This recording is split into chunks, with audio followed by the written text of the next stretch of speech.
To prove that, listen this. In a world where African leaders are too often summoned, dictated to, or dismissed, one man has flipped the script.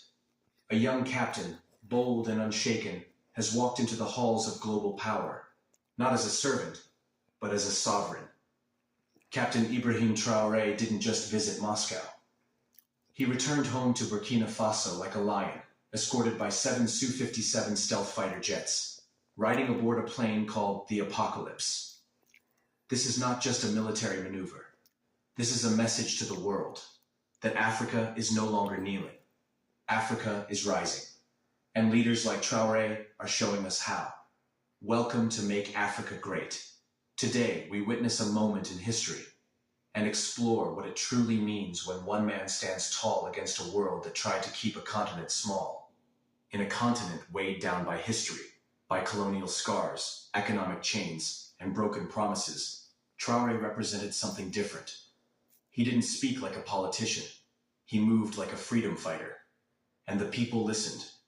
But what makes Captain Traore a true symbol of Africa's new era is not just his age, nor his charisma. It's his refusal to bow. Not to France, not to the IMF, not to NATO. He stands for Africa first, always. Burkina Faso, a land rich in culture, proud in heritage, but long burdened by instability. For years, the country battled both internal conflict and foreign interference.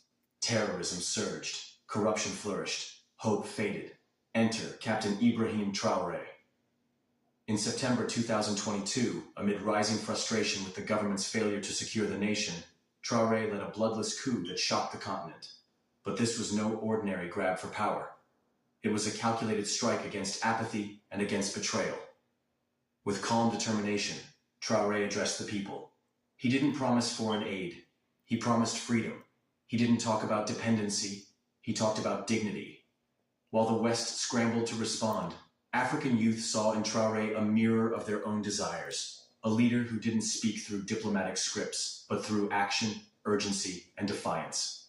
He removed French troops. He suspended exploitative contracts. He realigned foreign policy toward partnerships, not paternalism. This was not just a national leader making moves. It was the awakening of a pan-African fire. Under his watch, Burkina Faso stopped asking for approval and began charting its own destiny. To understand the power of what Captain Traore represents,